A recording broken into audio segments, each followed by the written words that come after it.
Hey, shalom, everybody. This is Chris with firstcenturychristianity.net. Thank you so much for giving me some time every week to talk to you about the scriptures and hopefully help you understand more, get a better relationship with Yahweh and His Son. Would like to remind everybody about the spring holy days that are coming up.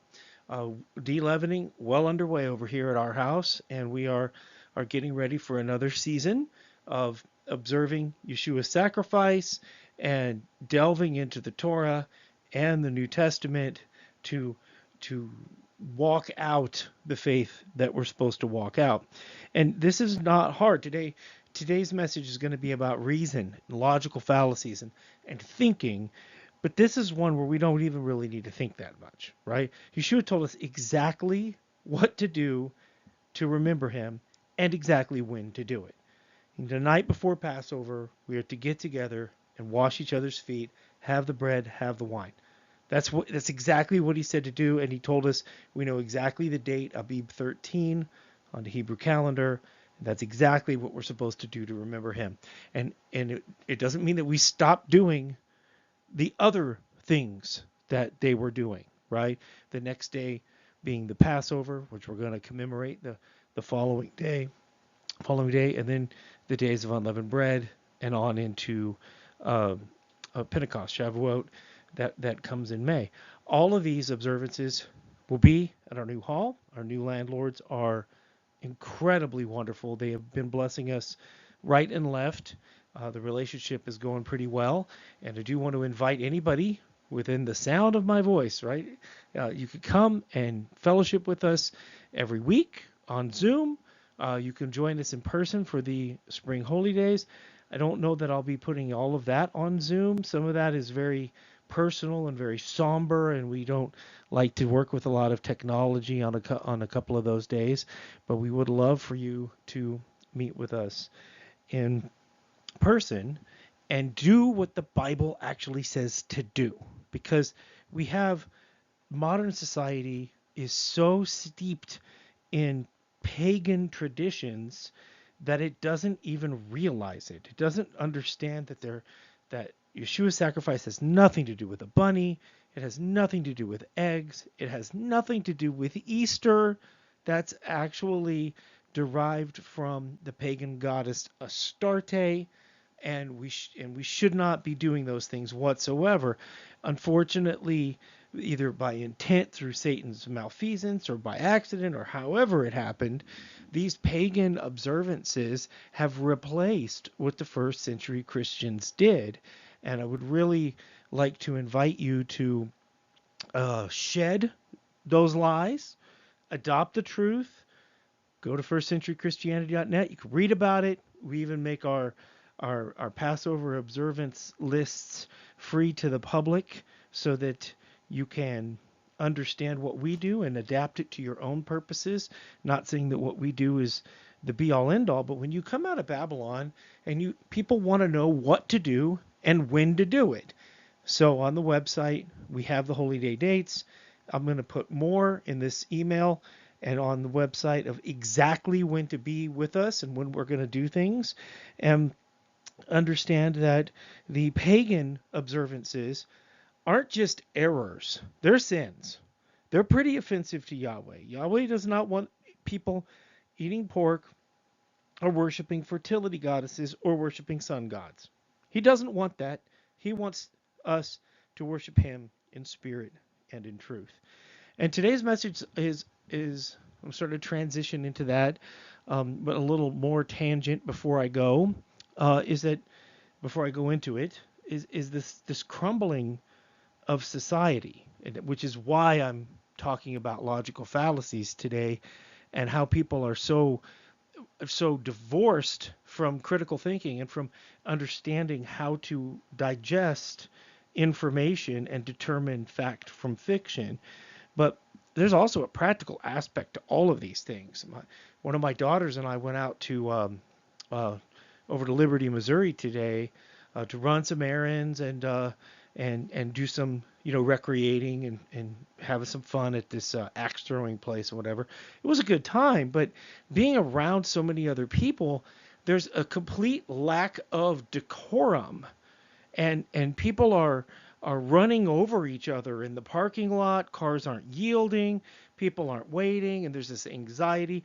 And we were walking out of the store, and there was a family in front of us recognized the person who was checking everybody out of the store, and they were hugging and they were having friends. They just wanted to take a few seconds to go, oh, I miss you, I haven't seen you in a while. They were catching up or whatever. So we're just standing there patiently waiting our turn to exit the store.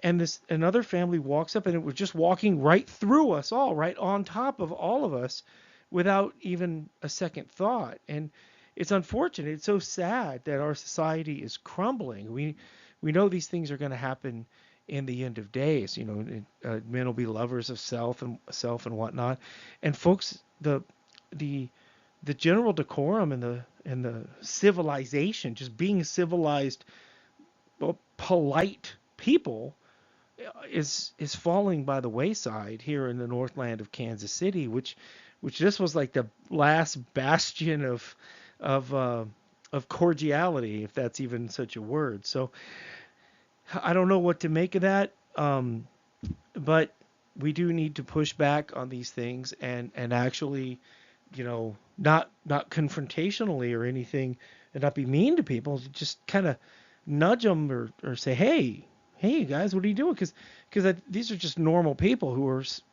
just walking. I don't think they even saw people in front of them. They're so distracted in their own world, and just kind of be like, hey guys, you okay? Everything all right? Just kind of wake them up a little bit so that they maybe can realize what's going on. But today's message is actually about reason, about logic, thinking, and it's kind of academic type pursuits. So let's take a look at a scripture here, okay? Isaiah 1:18 through 20. It says, Yahweh says, come now, let us reason together, says Yahweh. Though your sins are as scarlet, they will be white as snow. Though they are red like crimson, they will be like wool. If you consent and obey, you will eat the best of the land. But if you refuse and rebel, you will be devoured by the sword. Truly the mouth of Yahweh has spoken. So, so this famously says, come now, let us reason together.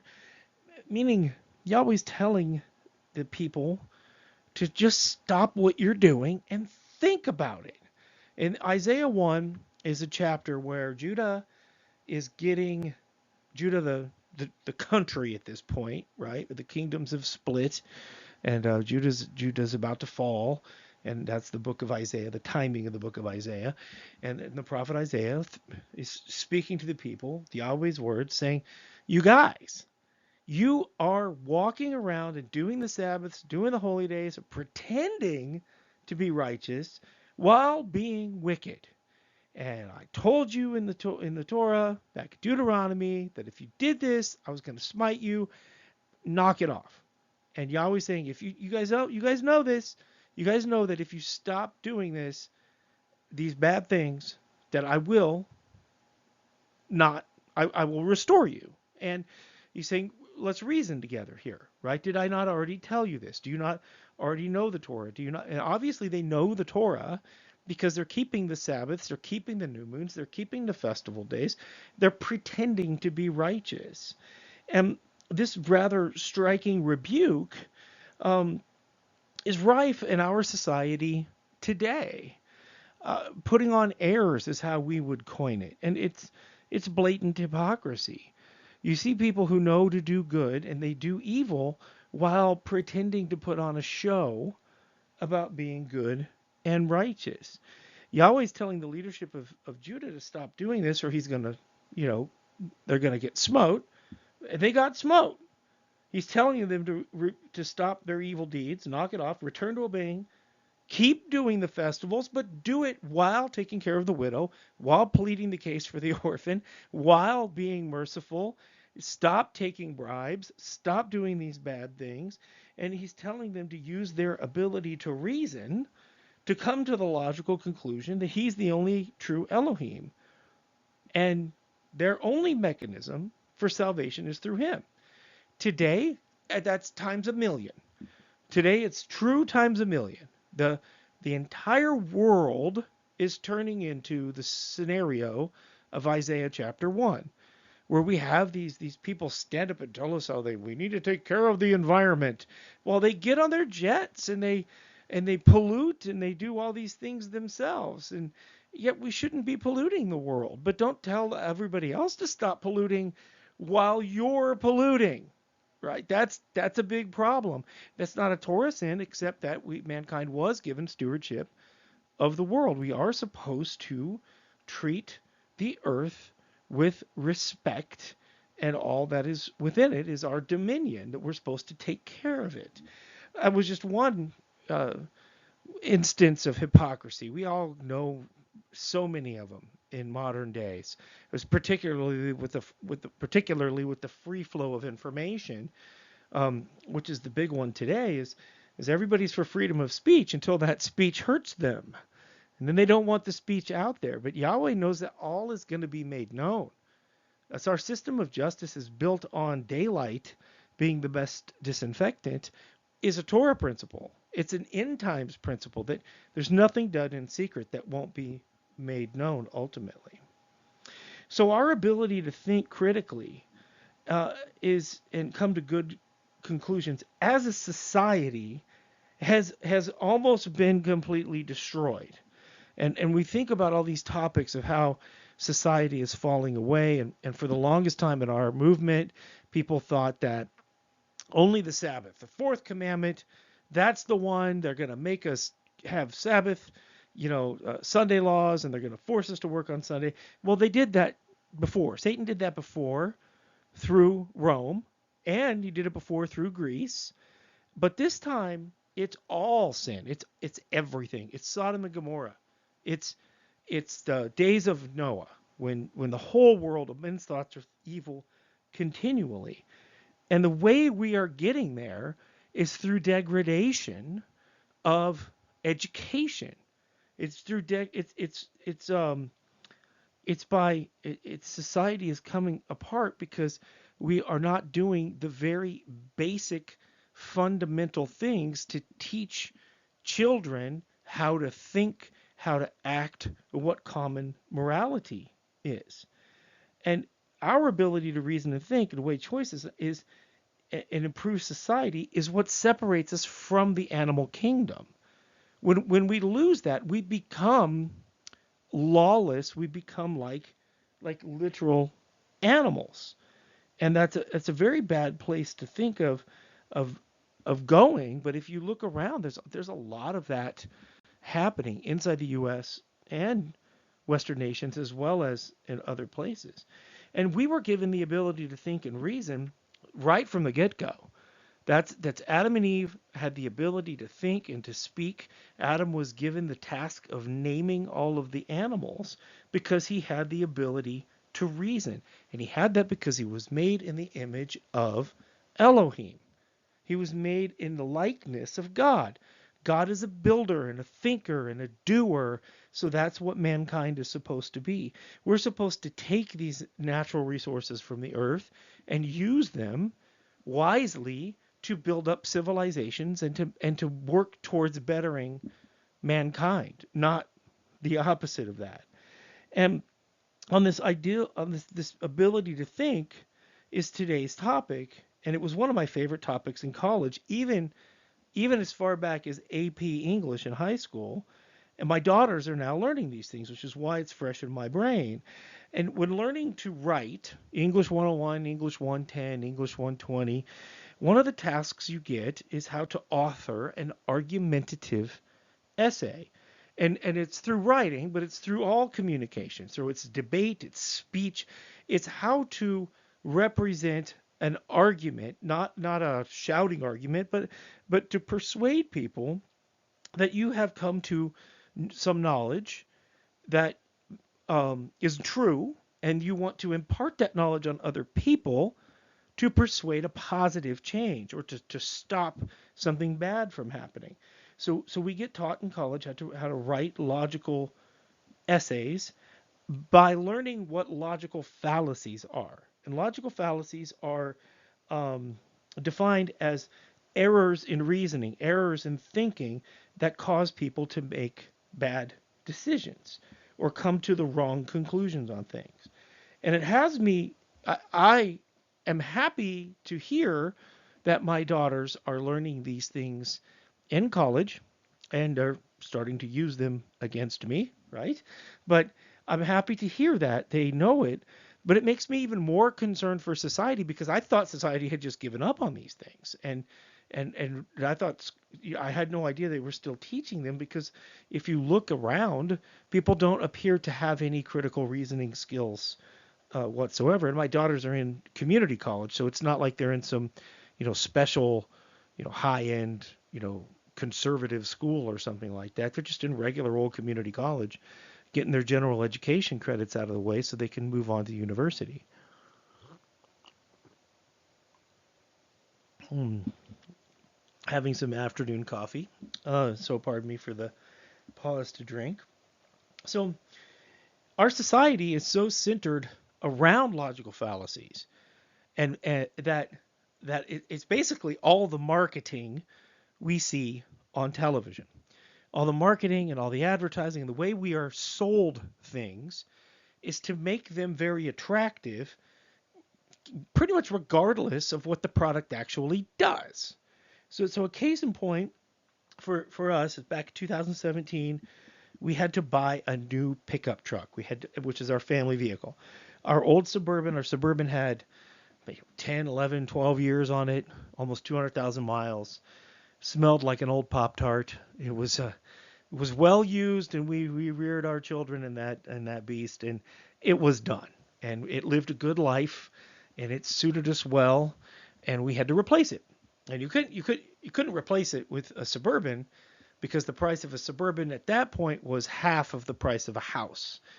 Today, the price of a Suburban is well north of that. It is an unreasonable amount of money to buy a Suburban or a large SUV these days. So we were buying a pickup truck with 4 doors, and it had to do specific stuff. We had a lifestyle. We go to Sukkot. We host religious events. So we needed a vehicle that was big enough for all of our family and could tow stuff and could hold sound equipment and could hold the dog. Dogs plural. So we needed a pickup truck. And so I contacted a number of dealers and said, this is what I need. And I need a pickup that does XYZ. Okay. I didn't say anything about a color. I didn't care about the color unless the color was going to be like mustard or something. But even still, if one was mustard colored and met all our needs, but was reasonable to buy, we would have bought the mustard colored one and then saved up to paint the thing rather than spend $10,000 to get a blue one or something like that. So we didn't really care about the color of the vehicle, and it's also not like a manufacturer is going to put out an unattractive vehicle in 2017. They're just not going to do that. Sometimes they take risks with looks in order to kind of push the envelope, but they're never going to put anything out that's just atrocious. So I contacted a bunch of dealers and I said, hey, do you have this? Do you have this? This is what we want. This is what we want to pay. And the dealers go and say, oh, I don't get much response. And one dealer says, yep, come on down. Come on down. We'll get you guys hooked up. So we drove about an hour away. We went and they had these two trucks sitting out for us to test drive. One was blue, one was black, and they were beautiful because a new car is going to be beautiful. Let's face it, brothers and sisters. It's okay. It's okay to enjoy the things that we buy, and it's even okay to buy things because they're attractive if that's your main reason. But it wasn't ours. Ours was budget, family, and capability. So we drive the one truck and we're like, okay, this is really nice. Okay. And then we drive the bigger, the black one, and we're like, there is no way we can afford this thing. I mean, the first one was nice. The second one, it was a palace inside of this vehicle. It had an engine big enough to tow a building. It was really nice. And we go back into the dealership and we're like, hey, are you sure these trucks cost this much money? And the guy was like, oh, well, which one do you want? Do you want the black one or do you want the blue one? And he kept making all these emotional arguments to us. And we're like, fella, we like these vehicles. You don't have to make us like the vehicles. They're beautiful and we like them. And they do have the specs that we need times 10. They do exactly what we want. How much does it cost? And the guy would not answer. And finally, I had to get blunt and say, are they even close to our price points? And at which point he told us that our price point couldn't be met. And they had wasted our complete time and effort to come down there to try to get us to make an enormous financial decision based on emotion. They wanted to get how much money per month can you afford? That's not what I asked. I didn't say I wanted a truck with this such and such and such for this much a month. I said I wanted to know how much the vehicle cost, and then we can work from there. And this sales technique works and it's successful because people buy things based on emotion all the time. I'm guilty as sin. I'm guilty of this as can be. Years ago, I was in Cabela's over on the Kansas side, and we did a lot of camping back then. This back when we were using the Suburban Heavy. We were going camping and doing stuff, and we're down at Cabela's looking at all the outdoorsy stuff, and you know, walk by the gun counter, and I see this rifle, and this rifle is beautiful, absolutely beautiful, lever action, laminate stock, stainless steel, Marlin 336 XLR. And it's such an attractive piece of anything to me, being male and masculine. And I asked the guy to hold it. That was a very big mistake. $619 later, I own a rifle that I have exactly zero use for. I had never hunted. I had never even fired a lever action rifle before in my life that I could remember. Now, I had never done that. And so I just ended up going home with this expensive rifle, and then I learned how to hunt, and over the next couple of years I finally did get a doe, um, and then stopped shooting the thing. So it was broken. It stopped working at some point. The lever would stop staying latched, so if you fired it, it would hurt you. And so I took it into the gun store, and I said it's broken, and they all started drooling on it. I don't know why. I mean, it is. I'm like, I know that's a beautiful gun. Okay, guys, and we're all gun guys, but this is a gun store, and you guys have all kinds of why are you drooling on this gun? And they said, you want to sell it? I said, guys, it does not function right now. He said, we don't care. We want to buy it. And they didn't offer me, but they offered me what I paid for it originally. And I'm like, no, I would keep it, right? And so they fixed it for me for very little money. It needed a spring or something, but then it didn't fit. I didn't need it anymore. It needed to be maintained and whatnot. So then, we had some unexpected bill came, and I'm like, well, what people wanted to buy this gun from me, so I put it up for sale and sold the darn thing for, I'm pretty sure I sold that thing for double what I paid for it, all because it had the initials JM on the barrel. It was one of the last production Marlins that was made by the Marlin Company and had John Marlin's initials on it. And a gentleman bought that gun from me simply because he had such an emotional attraction into it. So I guess this works both ways. And now looking back, I should probably be ashamed of that. But throughout these long stories that I just told you, I'm illustrating logical fallacies from the first person. I didn't need that gun, but I wanted it, and it looked good. And even to this day, I could still remember it. It was felt good in the hands, and it shot really straight. But I didn't really need the thing.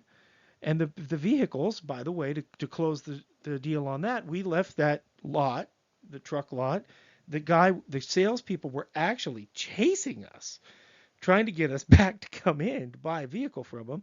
And on the way home, another dealer, an hour away, right? Another dealer an hour away, replied and said, "Hey, we have a loaner truck that's about to go up for sale.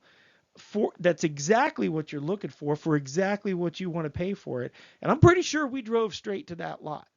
And we ended up buying a pickup truck that already had, it was new. It was a 2018 model, and it was brand new, but it wasn't brand new because it had like 4,000 miles on it because the dealer had been using it as a loaner for people for a while, and we got it for exactly what we wanted to pay for it, and everything worked out well. We did well with that because we stuck to our guns. So so now, as I'm going really long today, thank you for all for hanging out. We're going to look at some logical fallacies, and we're going to look at them in Scripture. Okay, so logical fallacies are actually from the Torah. These are not things that mankind invented. They are part of our human nature because we have the ability to reason, the ability to think. Yahweh actually have some commandments preventing us from doing these things, and it's very interesting when we get to it. A great place to learn about logical fallacies is the Purdue University website called OWL, OWL. That's the site I'm using to define these things. It's a very nifty place to go and to realize that, to realize what logical fallacies are. And they are written in Latin because Latin was the language of the people who do our laws and our stuff, the Romans, right? Um, but just because they're in Latin, actually, it's going to become pretty ironic that they're in Latin when I get to the end of this thing today. So the first one is called post hoc. Post hoc, which is also called false cause logical fallacy. And this is when conclusions are drawn based on coincidences. This is also similar to the phrase non sequitur, meaning does not follow, or in southern U.S. language, y'all can't get there from here. Okay, false causes and non sequiturs are when things happen at the same time and it looks like they are related or cause and effect when they really aren't. Uh, false causes and non sequiturs are well, a way to think about this is the TV commercials that we see today for these vitamins and for health products saying, look, I struggled forever with these problems. And, I started taking these pills at the same time that I started working out and I stopped eating wrong. And all of a sudden I felt better. Well, from that, you can't really tell whether the diet, the exercise, the intestinal fortitude to get up off the couch and go outside, if somebody made a lot of changes at once, how much did the vitamin help? Maybe the vitamin helped a little, maybe it didn't help at all. But they're trying in these commercials to make us connect some dots without actually saying that the vitamin made you better. Because if they did that, they would have to prove it, and you can't really prove it. You know what I mean? So, um, it could be, we should just change our lifestyle, our diets. We should eat better. We should exercise. And I think when I'm done talking this time, I am going to go to the gym and pump some iron as well, because I feel better when I pump the iron. Now I take vitamins every day. Does it help? Maybe. You never know. Um, Another way to think of this is if this is an extreme example, right? Is this somebody goes, you know what? I've been playing the lottery for years, and I never won the lottery until I started taking these vitamins. And I tell you, 5 months after I started taking these vitamins, I played the lottery and I hit it big, right? It's just a coincidence, right? The vitamins had nothing to do. It was just you just finally picked the right numbers on the lottery to win the lottery. And that's an extreme example of what I'm trying to say. Now, this shows up in Scripture. Okay? That's the reason that we're talking about logical fallacies is how to understand the Bible. So in Scripture, when Yeshua talks about the people who died when a tower fell on them, at Luke 13:1 through 5, he makes the case that everybody's a sinner and the manner of death is rather irrelevant if one doesn't repent. That their horrific result was not necessarily the result of some special level of sinfulness that they had attained. And that's the lesson of the Bible is that all have sinned and fallen short of the glory of Yahweh. All of us are in need of repentance to a degree or to another. We know that breaking one commandment is like breaking all the commandments. So Yeshua was saying, hey, don't think about because some awful thing happened to these people and didn't happen to you that you're better than them. Because it could be that it could be coincidence or it could be Yahweh has a different plan for you. An ad hominem logical fallacy, ad hominem means to the person. And then this is when people are smeared to get folks to turn against the person rather than deal with the person's argument. And this happens so much in politics, they call it negative campaigning, that I don't think we will ever in our lifetimes return to debating actual issues. He says, if you're not for this, if you're not for, safe drinking water, then you're a monster. And it could be that the other person has a different approach to get to safer drinking water and is not a monster. But they always do this to make each candidate seem like a full-blown demon because it's easy. It's lazy. You don't have to talk about details. You don't have to put forth plans that you can then be held accountable whether they work or they don't.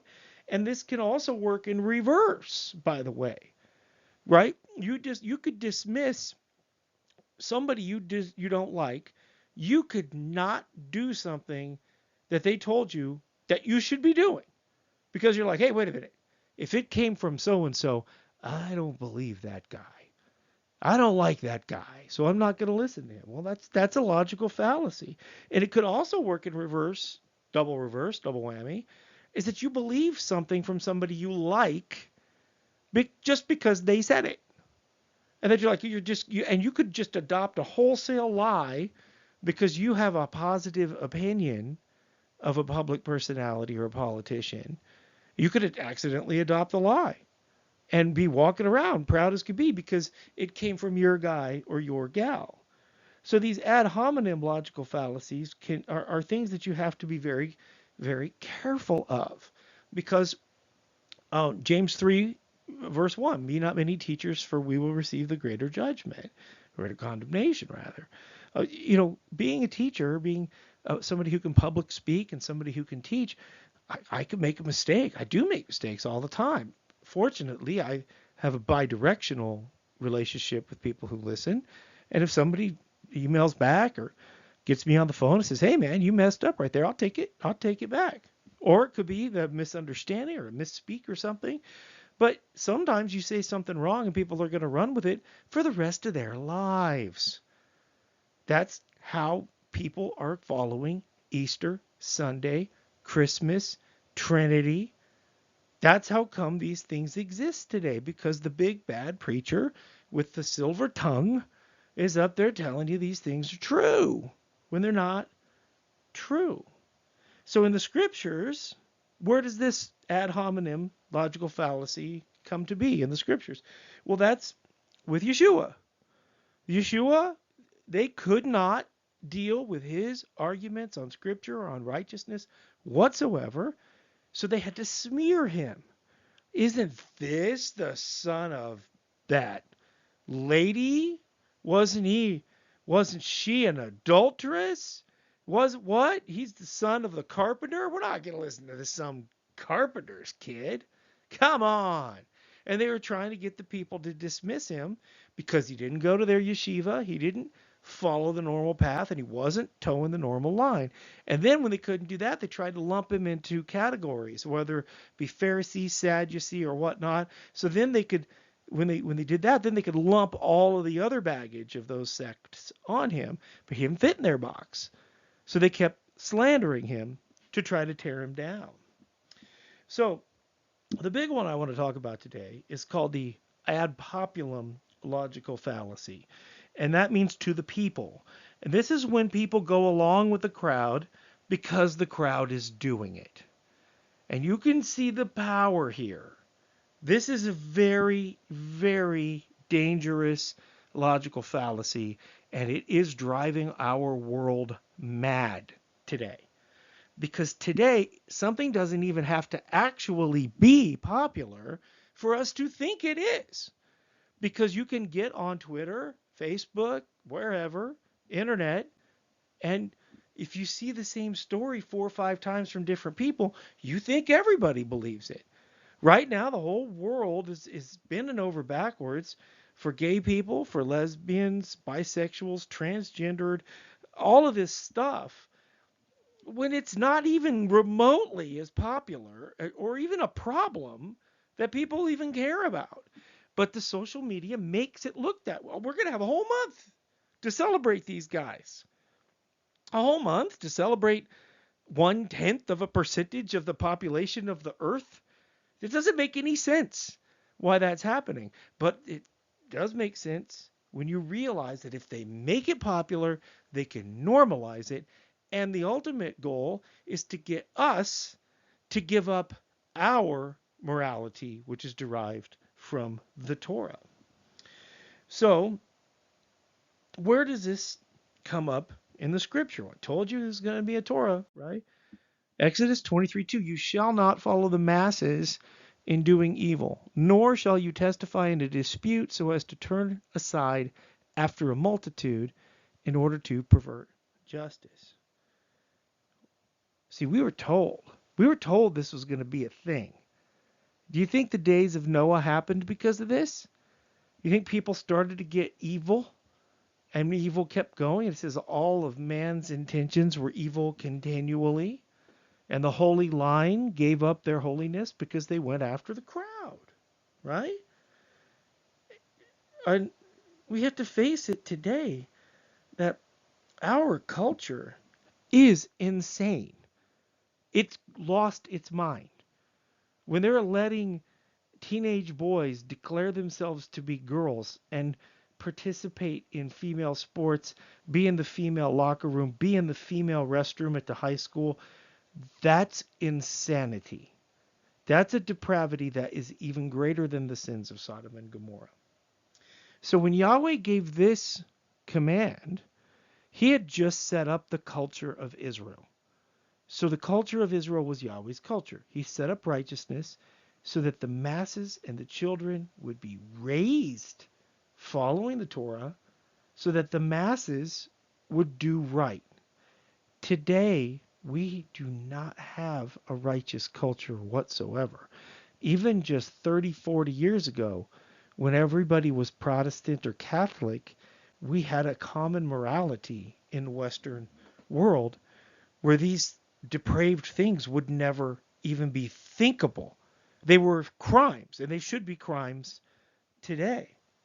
And now that it's a mess, all we have left is what's popular.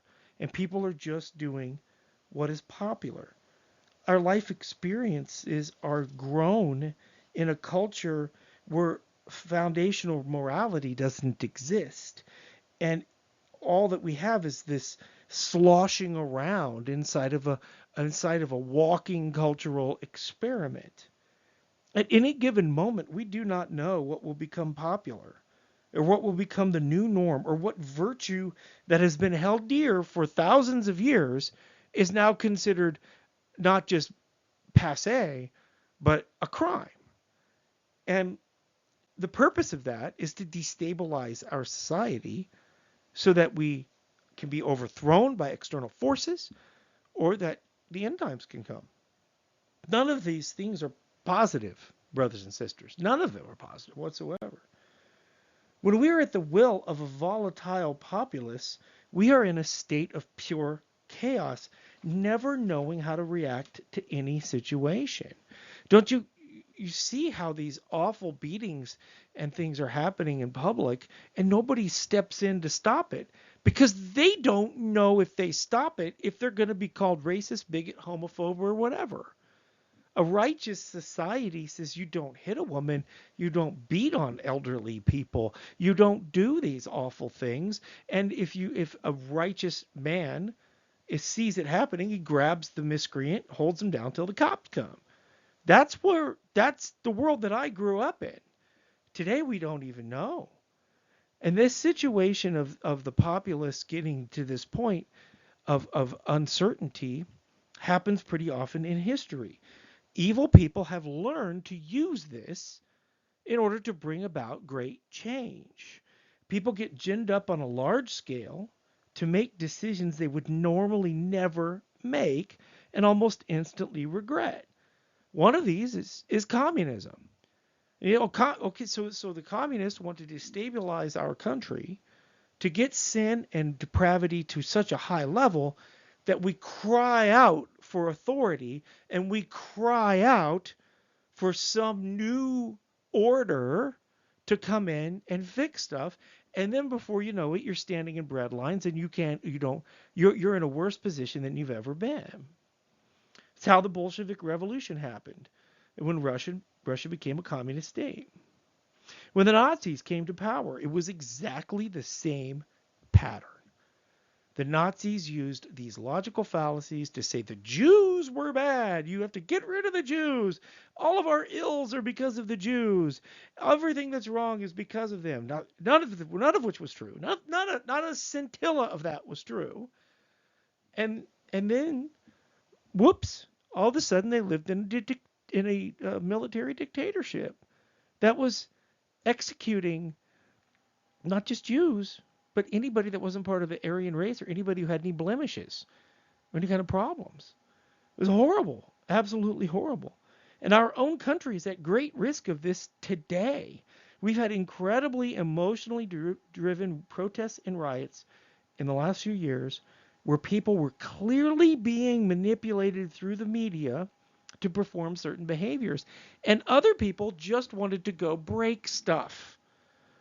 They just wanted to go out and smash some stuff and get some loot. I don't believe for a minute that those people were tearing down Walmarts, Targets, and Neiman Marcus because of some higher calling that they were trying to right some wrong. They just wanted to get some free stuff. And they were doing it because of the crowd. Same thing happened in our capital. Had a huge crowd that was out there, very peaceful, rah, waving the flag. Some people broke into the Capitol, and then a lot of people followed them in. Hey, we're going into the Capitol today. They weren't supposed to do that. Now, how bad was it? Yeah, that's for history to know. So, this ad populum logical fallacy is incredibly important to Scripture. And you may have already figured out why I'm talking about it, because it is something that is key to Yeshua's crucifixion. Hopefully you figured it out, but maybe not. There's a very big place in Scripture where this logical fallacy was employed, and here it is. Matthew 27:19 through 23. While he was sitting on the judgment seat, this is Yeshua, this is Pilate. His wife sent him a message saying, "Have nothing to do with that righteous man. For last night I suffered greatly in a dream because of him." But the chief priests and the elders persuaded the crowds to ask for Barabbas to be put and for Yeshua to be put to death. But the governor said to them, "Which of the two do you want me to release for you?" And they said, "Barabbas."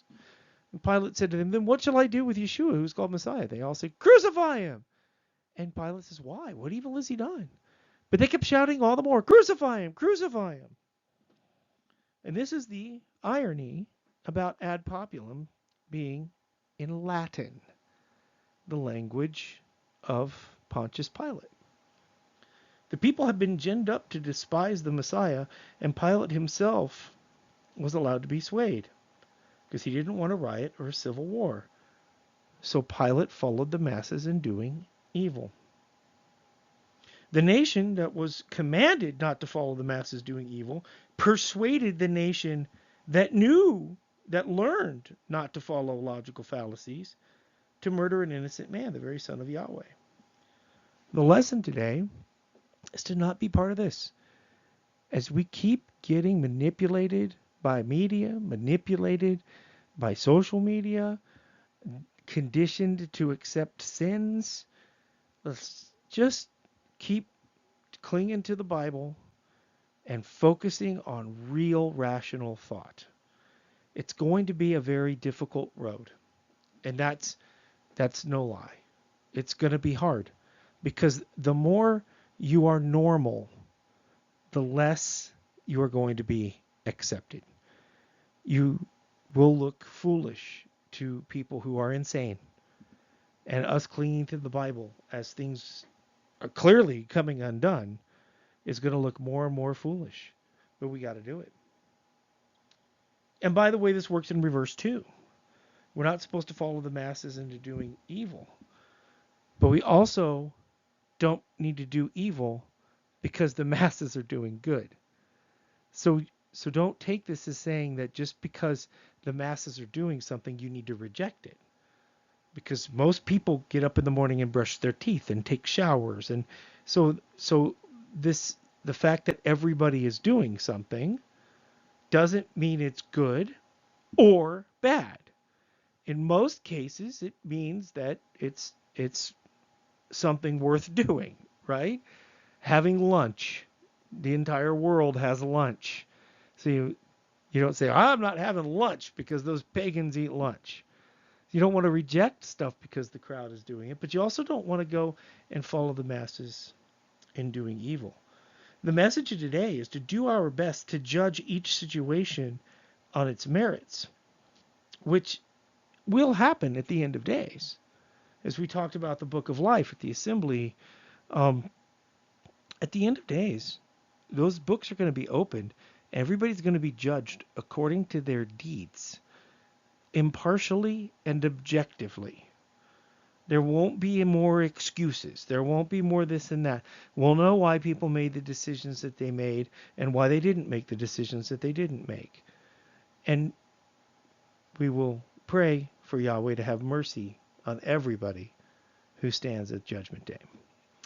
Thank you so much for listening to this rather long message today, but I was moved to do it, and so there it is, and hopefully you find it edifying. You could share it with your friends, put it out on social media. Maybe we get some positivity out there, or get some people thinking. Please follow the podcast, or follow the ministry at firstcenturychristianity.net. Please come in person. Please come in person. We got some new people coming. Pretty soon we're going to have a crowd. It's going to be a wonderful thing. And thank you so much for supporting this ministry. And, of course, you can always donate. We do need that. We have some overhead these days. May Yahweh bless you and keep you in the name of his son, Yeshua. Boker Tov, have a wonderful week. Thank you so much for listening. Bye-bye.